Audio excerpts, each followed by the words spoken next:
Hi everyone, this is Michael Sanders on my Go See show, and today's lovely Go See is Irma Spies, Yeah, that's actually pronounced Spies, Irma Spies. which I take it is a Dutch name. German, actually. Oh, completely wrong. Yeah. Well, it's kind of close. Closer than America, for sure. Okay, so tell me about where you were born and who your parents were.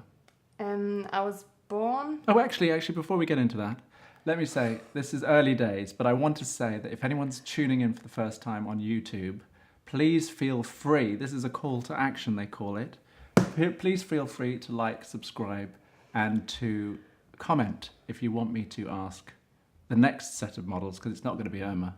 No, I'll be back in Germany then. That's right. Some questions. Irma's actually got to take a flight in a few hours' time. Yeah.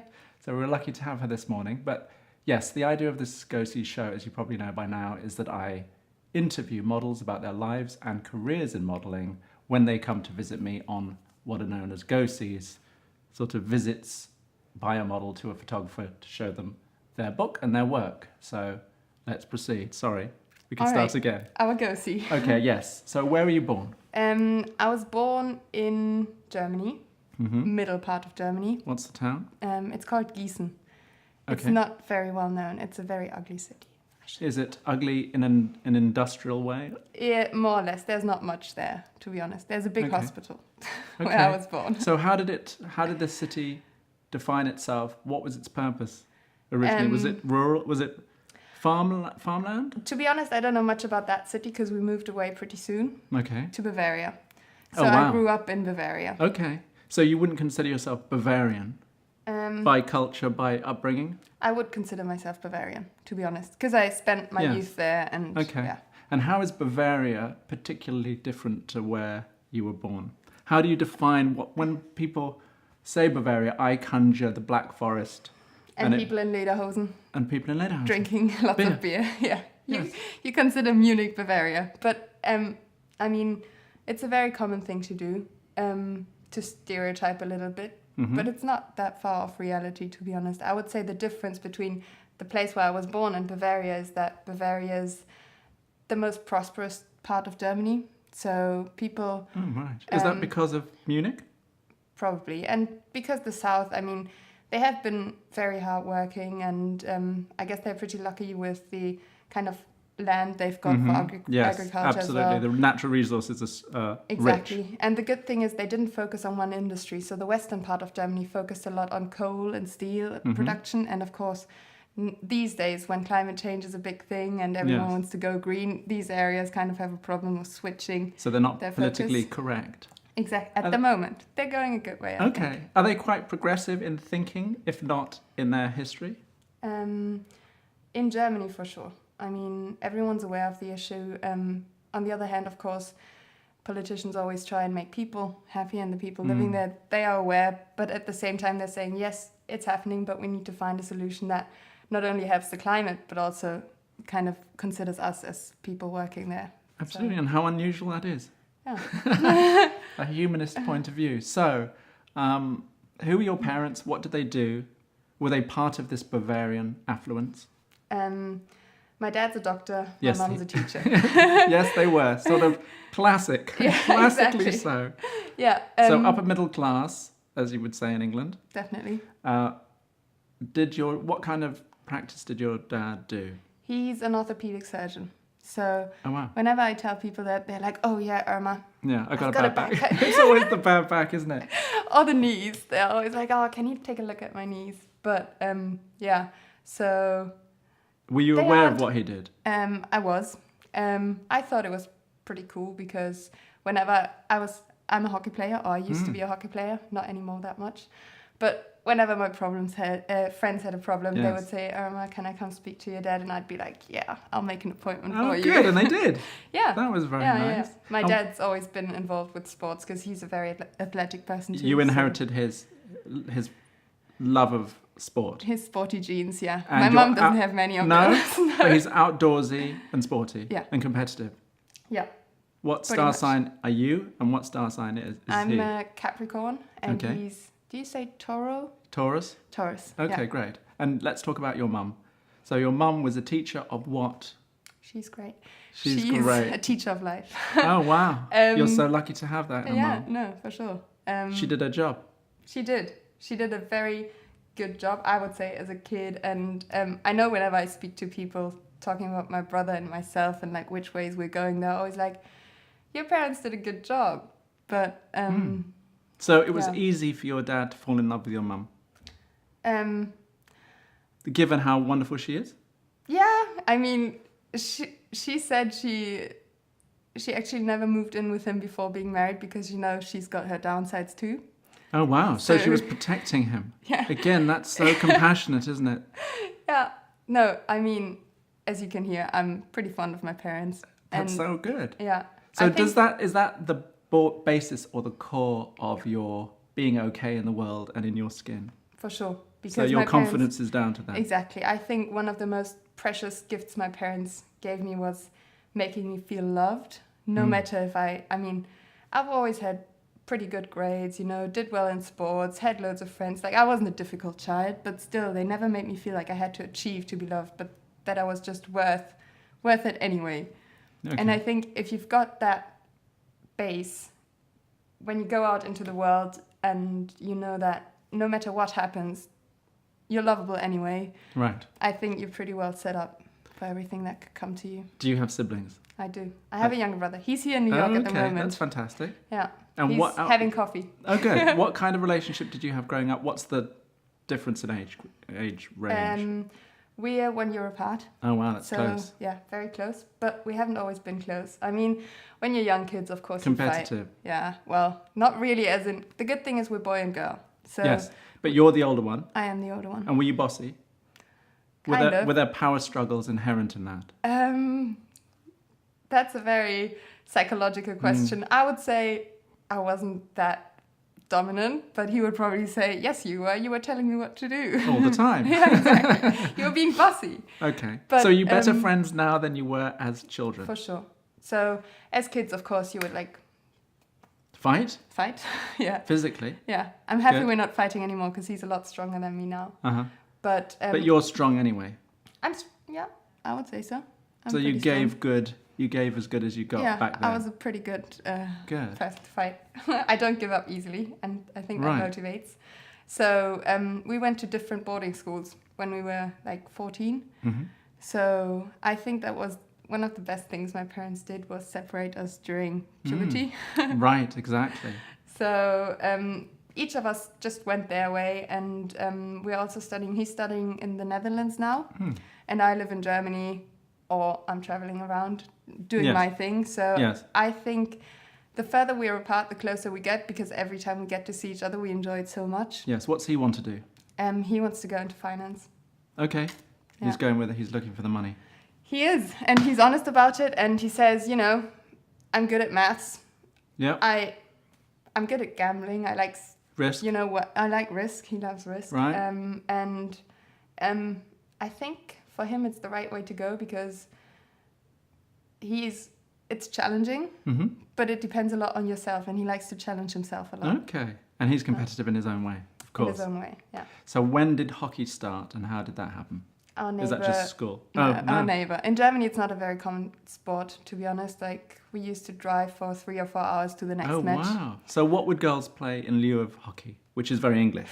Yeah. It's an English game. To be honest, sports aren't very big at German schools. So I have a lot of girlfriends who didn't even do sports. Like, some would do ballet or dancing or gymnastics or something like that. Wow, that's crazy. No soccer for girls? It's starting now, but when I was young, I mean, I'm still not that old. But last week. Yeah, exactly. So soccer. How old are you now? I'm 22 now. Okay. So how long? So tell me about growing up. I take it that you had no knowledge of the fashion business growing up in Bavaria. Sounds like it, right? Bavaria, small city. That's right. So at what time did you become aware, and tell us how you started? So I started becoming aware when I was like 15, 16, because people were like, oh, you're so tall and you're so skinny, you should become a model. And I was like, you're joking. Okay, so other people thought you were good. My hairdresser thought I should become a model. She was like, I can connect you with people. I was like, no, that's what they're for, hairdressers. Yeah, that's maybe. Perfect. But then I went to boarding school and I was kind of out in the countryside, far away from everything Mm. fashionable. Yes. Wearing school Yes. uniform and stuff. So, But does that sort of does that incubate a need to get out into the world and explore? for me, not really. I No. was never a rebellious type. Mm. I enjoyed boarding school. And you were good at school? Yeah. Are you good at maths as well? Kind of, but I enjoy languages more. Okay. Yeah. And You're a reader. yeah, You are a reader. I'm a reader and a talker. So is that why would you put that down to your intelligence and articulacy generally? Because you are a talker. Do you think I am. readers become talkers because words become their tools? Not necessarily. No, I mean, some people know a lot, read a lot, and talk very little. Mm. For example, like a lot of writers, I think, aren't very communicative with other people, but they just Verbally. write it down. Yes, yeah. exactly. Photographers too, of Yeah. course. Using the visual medium. Yeah, exactly. YouTubing. That's right, exactly. So No, but I think the talking is not only because of intelligence, it's also because I just enjoy contact with people. it's a way of reaching out. Yeah. You're exactly. a people person. Definitely. You like people. I like people, I Okay. would say, yeah. Mm-hmm. I do like some quiet time as well, but generally I'm the one that's like walking up saying, hey. Right, you're open, you're sociable. Yeah. So all of these are positive traits for being in the fashion industry. I think so, yes. I mean, there was a time where I felt like actually people were more interested in the quiet, mysterious type.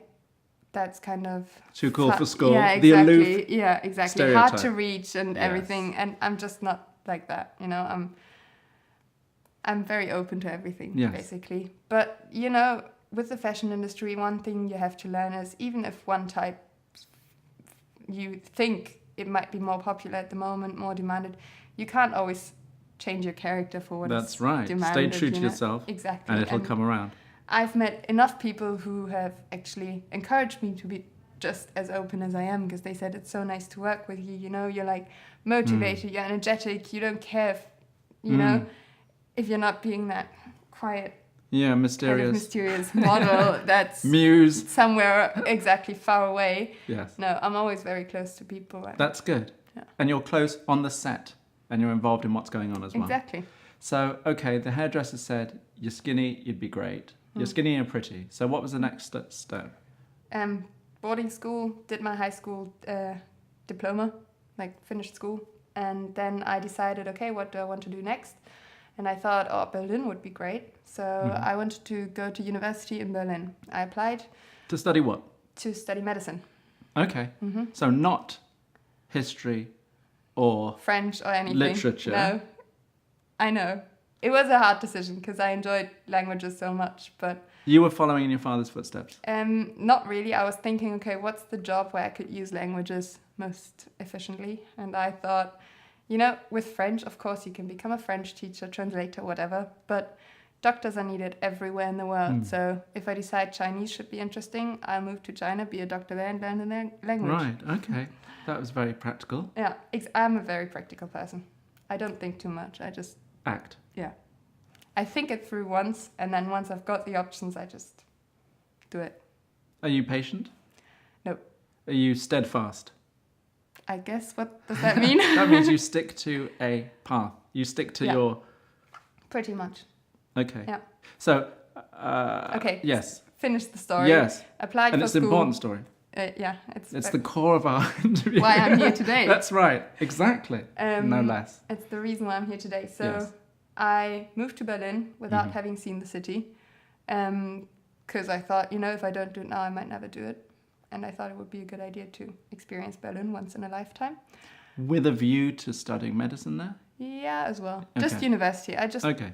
I liked school, so I thought I should do it for some more time. But then, No parental pressure to do so? no.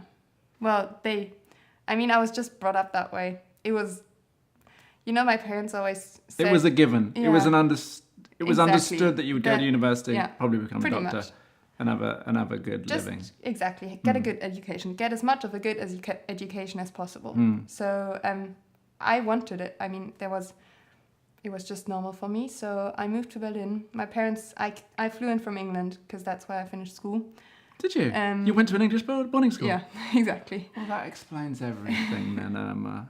Yeah, That's the school why you uniform speak so well and played hockey, Yeah. even if it was a premonition of... But Did you play ended up hockey in England? Yes, of course. You did. So Yeah. you went to a private school in England. Yeah, Now, why... This was the boarding school. yeah.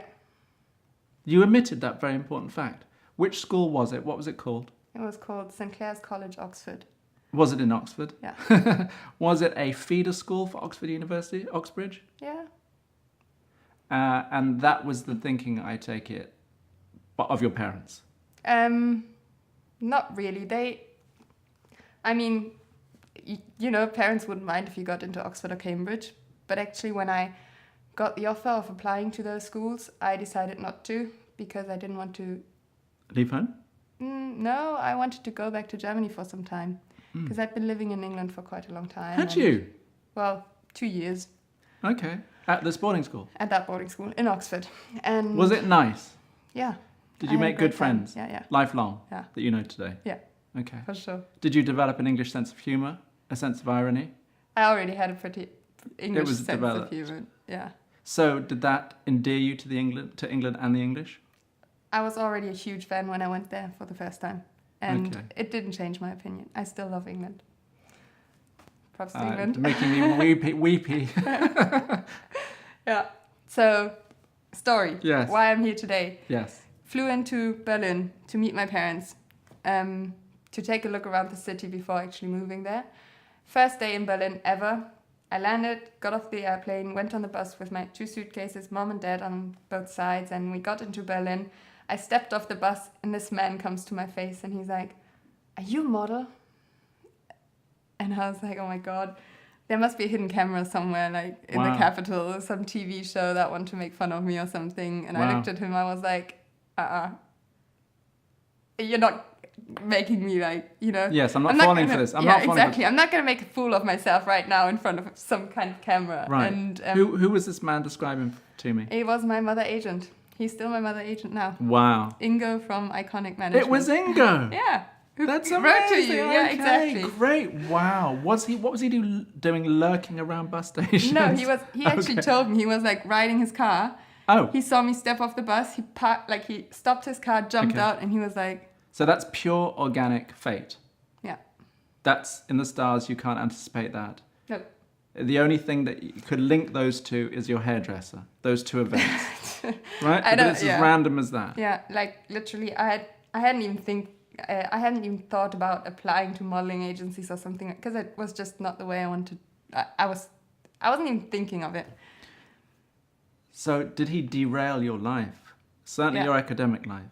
Well, he derailed my life, as in I thought it was going Yeah. one straight line. It was all. I mean, it was never forced or anything. It was just. It was going to be like that. But It took a turn. yeah, You He believed him then when he said he was a casting? No. You didn't. he gave me his card and I. He thought you thought he was just trying to pick you up. Pretty much. I didn't think much. I was just too shocked. I was like, Right. what is right. this Well, that's a all good about? tactic. It's like stunning the girl So she doesn't with the protest. shock. Yes. My dad wasn't happy. No. He was standing there. He was like, Oh, he was there. yeah. He was next to you. Yeah. Oh well, that's My mum completely too. different. Well, that's a completely different scenario. You weren't alone. You had your support system right there with you, Yeah. and so it could be much more efficient. Yeah. Well, Because- Ingo, you know Ingo, Yes, right? I do know. He included my parents. He was like, don't you Yes. worry about your daughter. Yes. I've got this. Look at my website. I'm professional. That's fantastic. So you obviously did a great job in convincing them that one, you were capable, right, and that two, it would be a good idea to at least explore that possibility. Give it a try. Give it a try. So how long did it take for you from meeting Ingo to deciding to actually give it a try? You went home with your parents and you discussed. We didn't discuss. There was no discussion. No. I just took his card. I was like, okay, I'm going to think about it. I thought about it for like 2 or 3 weeks. Checked On your out his own, website. you didn't talk to your parents No. about it at all? No. A little bit. I told them I'm going to write an email to him, but So what was going on in your mind? Was it, ooh, this is really exciting because this is the great unknown and who knows where this could come? Was it, can I be a model? I've never thought about this. This is a whole different bag of tricks. To be honest, the thing is, I was 18 then, so that was 4 years ago.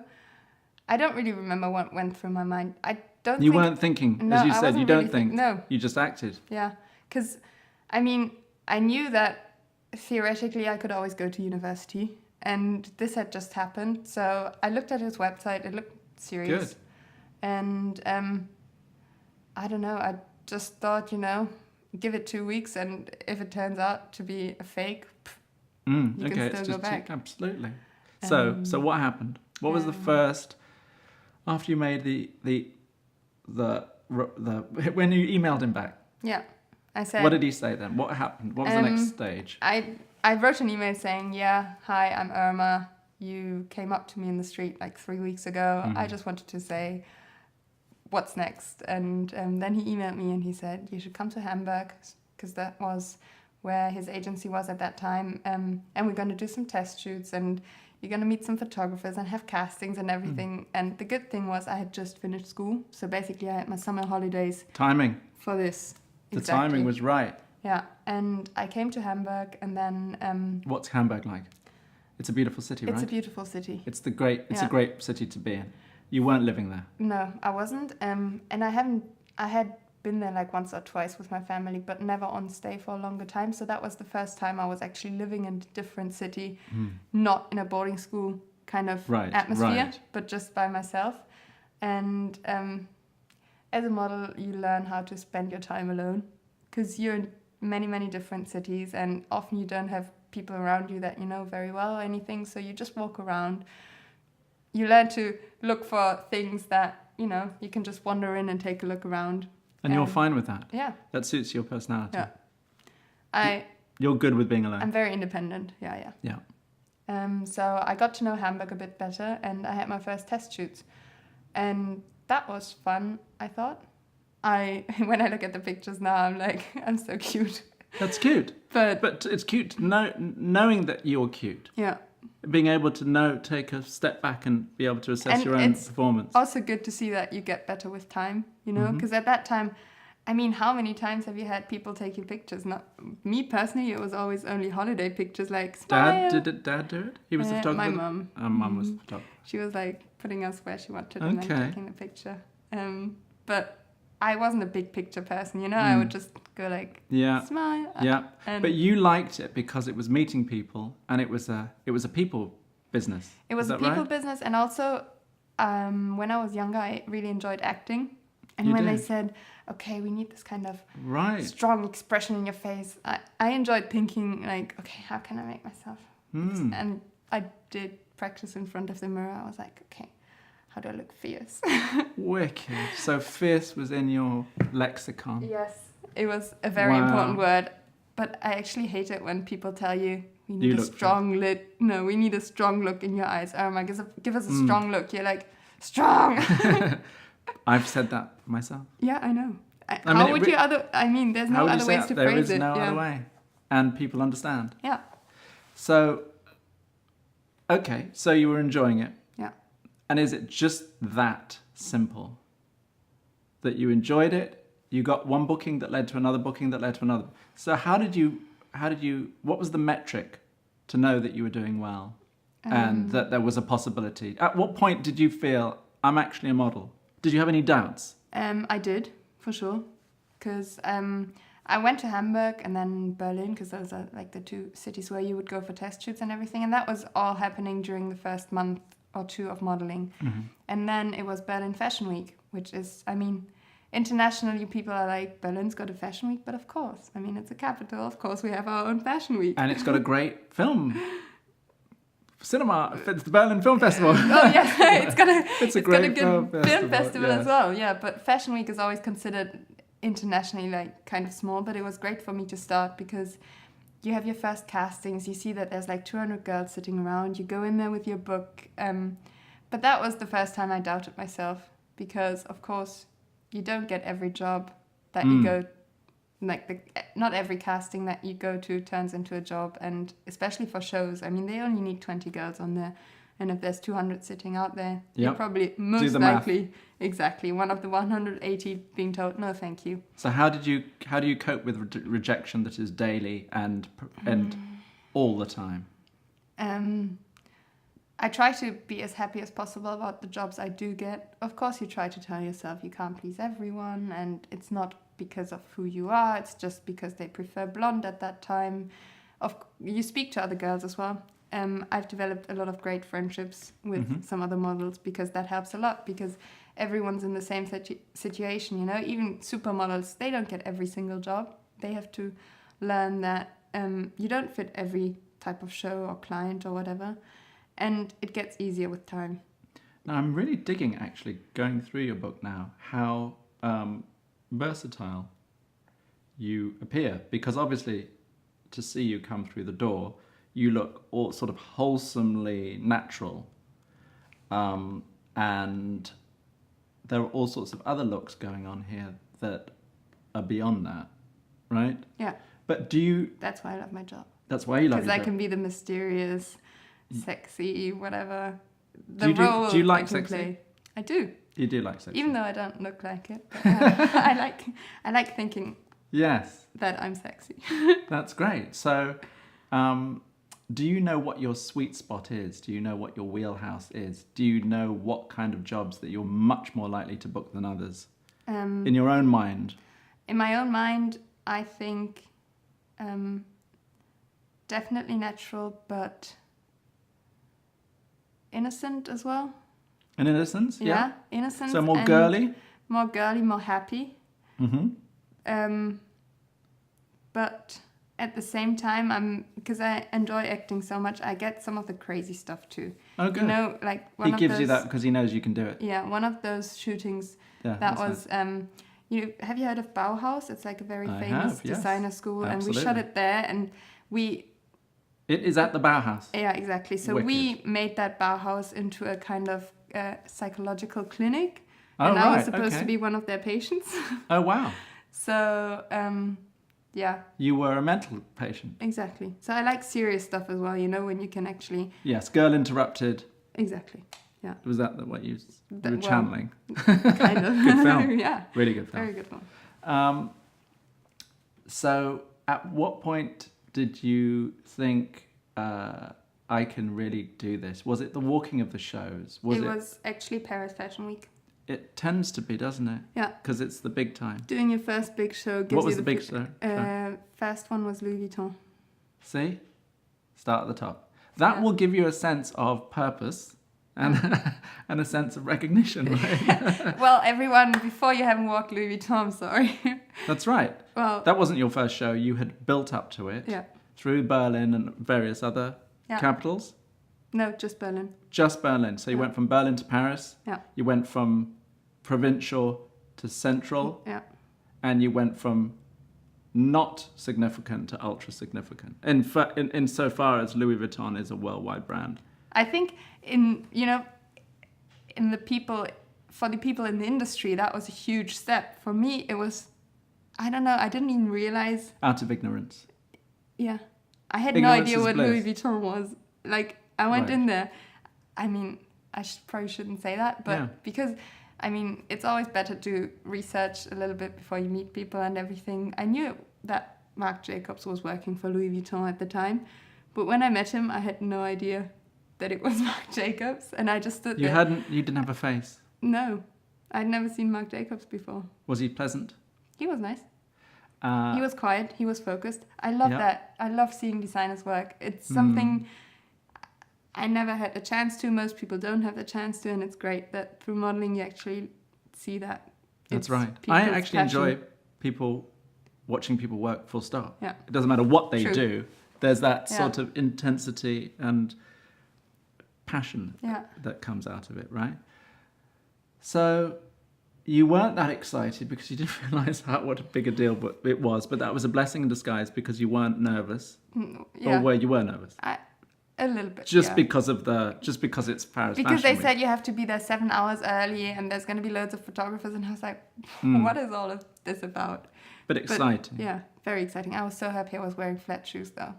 Oh my God, that helped a lot. That's great. Did it translate into... So this was the first time you were in Paris? Yes. How was that? Beautiful, amazing. Again, Is it a city you know now? Yeah.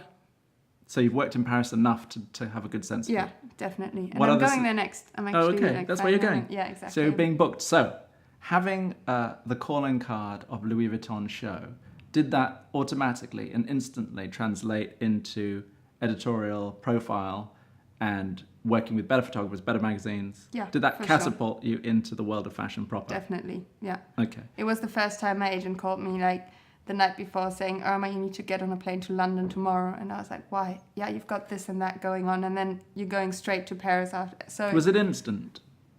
yeah, probably about a week later. I had Okay, my first editorials in London and everything. Okay.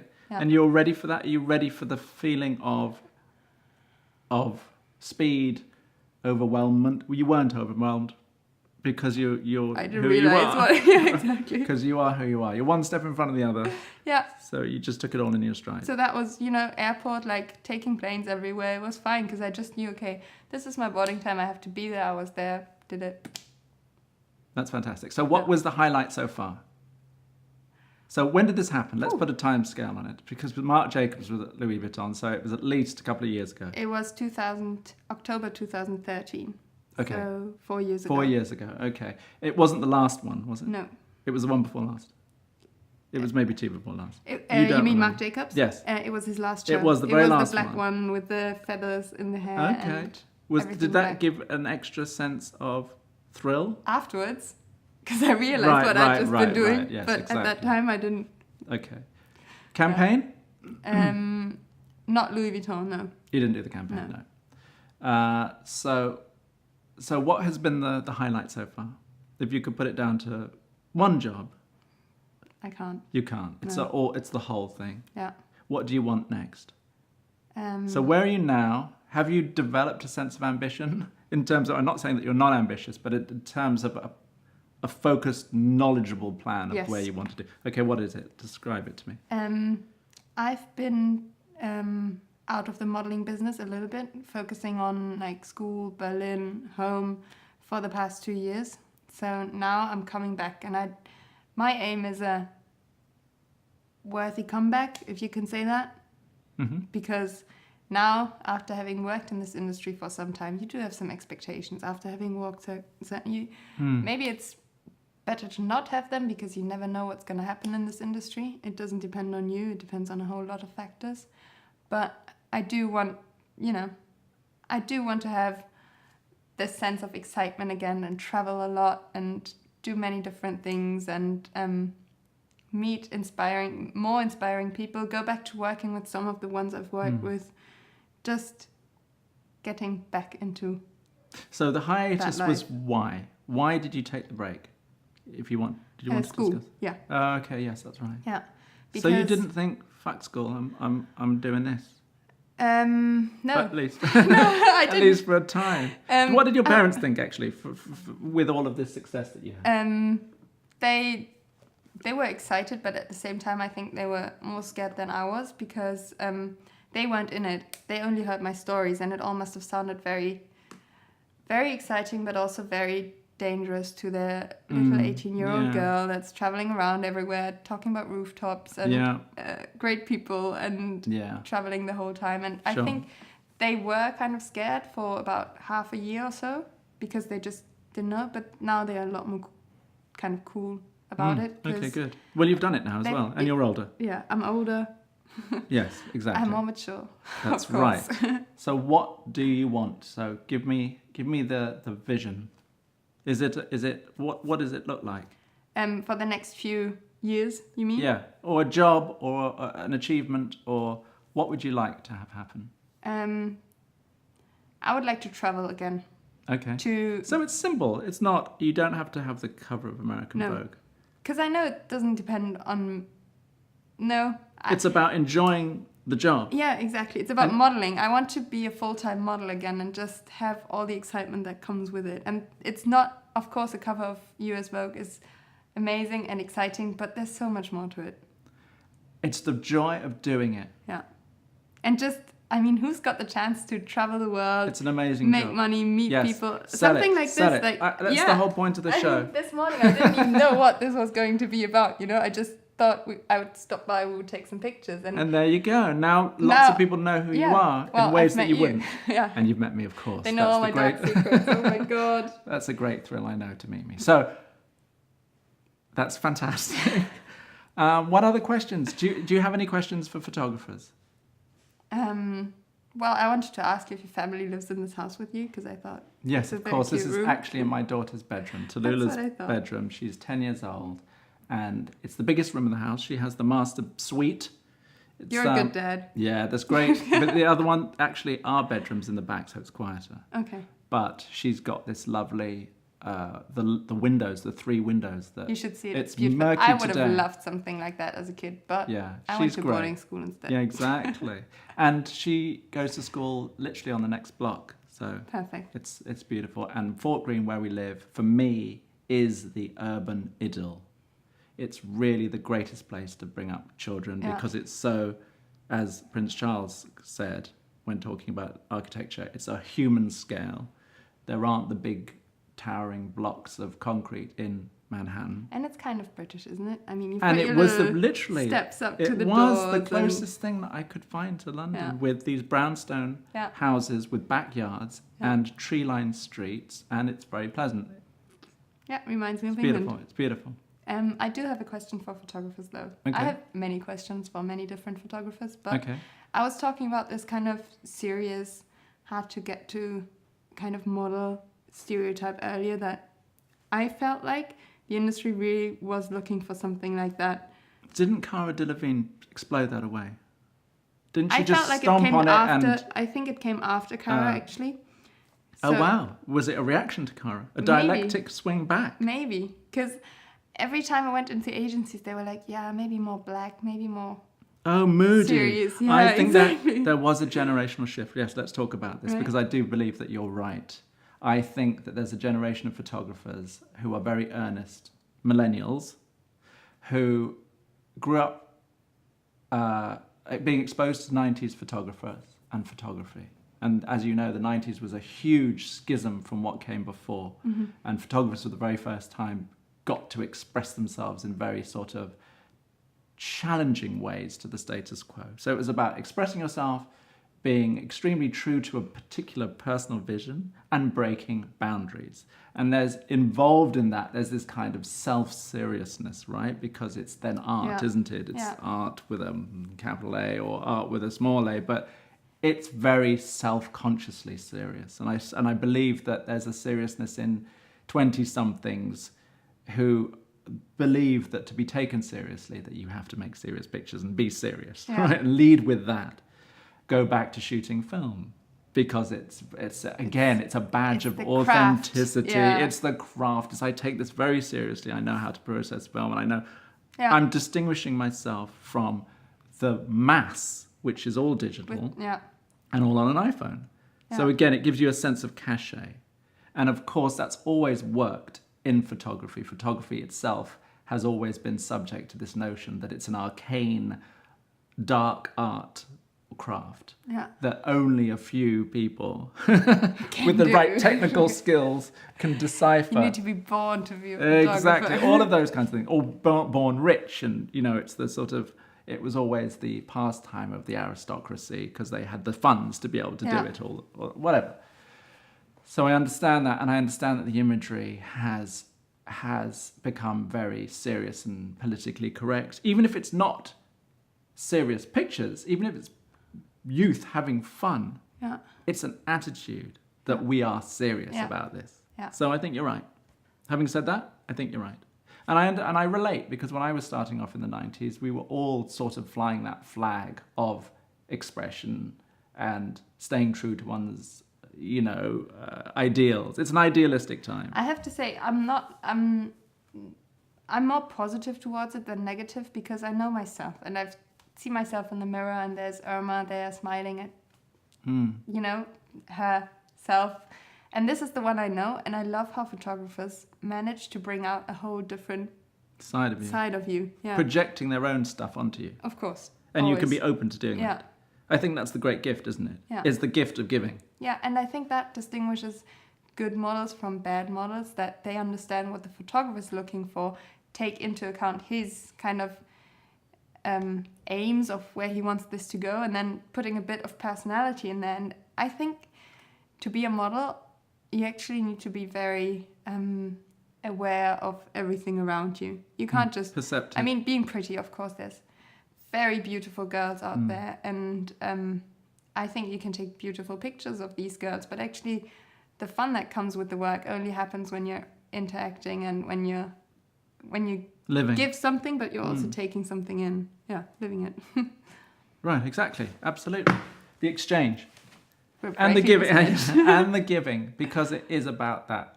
Ultimately, it's you giving your energy, and it's the service industry. Again, part of my own education as a photographer involved understanding what the job was, and it is a job of working in service to other people's visions and other people's products that ultimately that you're being charged to sell.